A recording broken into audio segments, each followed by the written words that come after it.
نہاد آئینی یا جمہوری دور میں پورے نظام پہ حملہ کیا گیا ہے، آئین پاکستان پہ حملہ کیا گیا ہے، آئین کے جو اصول ہیں، جو اقدار ہیں، ان پہ حملہ کیا گیا ہے، آزاد عدلیہ پہ حملہ کیا گیا ہے. یہ اس کی مثال نہیں ملتی.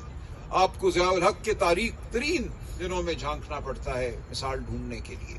تو آج ہم ایک ایسی جنگ لڑ رہے ہیں جو میں سمجھتا ہوں ہمارے ضمیر کا تقاضا ہے، ہمارے آنے والی نسلوں کا ہم سے سوال ہوگا اگر یہ جنگ ہم نے آج نہ لڑی.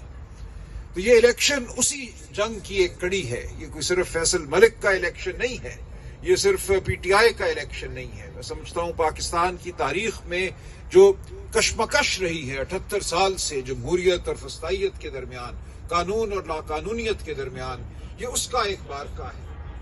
تو اس مارکے کو ہم نے بھرپور طریقے سے لڑنا ہے، ہم نے جیتنا ہے. تو آپ سب کو میں یہ کہتا ہوں، گزارش کرتا ہوں کہ اس الیکشن کو اپنے ضمیر کا ایک تقاضا سمجھ کر لڑیے. اپنے لیے لڑیے، پاکستان کے لیے لڑیے، آنے والی نسلوں کے لیے لڑیے. اس وقت ہم یہ دیکھ رہے ہیں کہ پورا نظام جو ہے محکوم ہو چکا ہے. عدالتیں جو ہیں ایک آلہ کار بن چکی ہیں، ایک آلہ جرم بلکہ بن چکی ہیں. ہماری شرافت پہ، ہمارے گھروں پر چادر چار دیواری پر حملہ ہوتا ہے اور یہ عدالتیں ہماری اس میں شامل ہیں.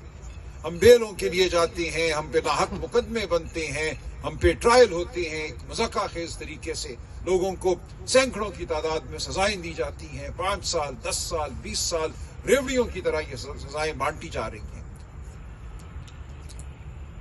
ایسے میں کوئی چارہ نہیں ہے سوائے اس کے کہ ہم جد و جہد کریں عدلیہ کی آزادی کے لیے، عدلیہ کی بقا کے لیے، بلکہ عدلیہ کی میں سمجھتا ہوں ایک طرح سے ایک مردہ عدلیہ کو دوبارہ زندہ کرنے کے لیے.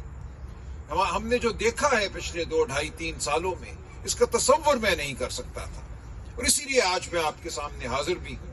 میں سمجھتا ہوں آج سیاست ہم سب پر ایک فریضہ بن چکی ہے. سیاست آج ایک عبادت ہے. اگر ہم سیاست میں نہیں آتے، اپنے چھوٹے چھوٹے گھروں میں، اپنے گھروندوں میں، اپنی آسودہ زندگیوں میں کہیں چھپے بیٹھے رہتے ہیں، تو ہم انصاف نہیں کرتے.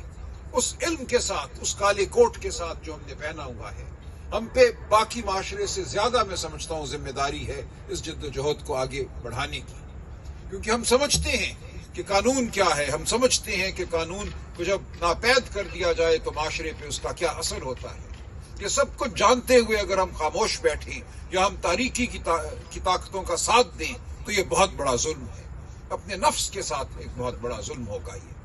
تو اس لیے میں آپ سے پھر یہ گزارش کرتا ہوں کہ فیصل ملک کو کامیاب کیجئے. ہماری جو جد و جہد ہے آئین کے لیے، شرافت کے لیے، قانون کے لیے، اس کو آگے بڑھائیے. اور ہم نے یہ جنگ لڑتے ہی رہنا ہے. نومبر کا بار کونسل کا الیکشن ایک کڑی ہے، اس کے بعد آگے بہت مراحل آئیں گے. ہم نے ہر مرحلے کو طے کرنا ہے. انشاءاللہ کامیابی ہمارا مقدر ہے. ہم جس بڑے مقصد کے لیے لڑ رہے ہیں، اس مقصد کو شکست نہیں ہو سکتی. یہ ممکن نہیں ہے کہ یہ ملک تاریکی میں ڈوب جائے، یہ ملک ایک قبرستان بن جائے. تو فتح ہماری ہونی ہے، یہ یقین رکھیے. آج نہیں تو کل. اس میں تھوڑی سی تاخیر ہو سکتی ہے.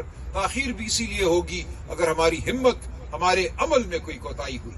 ہماری ہمت اور ہمارا عمل اگر طاقتور رہا تو انشاءاللہ فتح بہت جلد ہمیں نصیب ہوگی. تو میں آپ سے درخواست کرتا ہوں، گزارش کرتا ہوں کہ اس الیکشن کو اپنا ذاتی الیکشن سمجھ کر لڑیے. تمام دوستوں کو، احباب کو کہیے کہ اس دن وہ آئیں، ووٹ ڈالیں. ہمارے جو کینڈیڈیٹ ہیں INF کے، پروفیشنل گروپ کے، ان کو کامیاب کیجیے.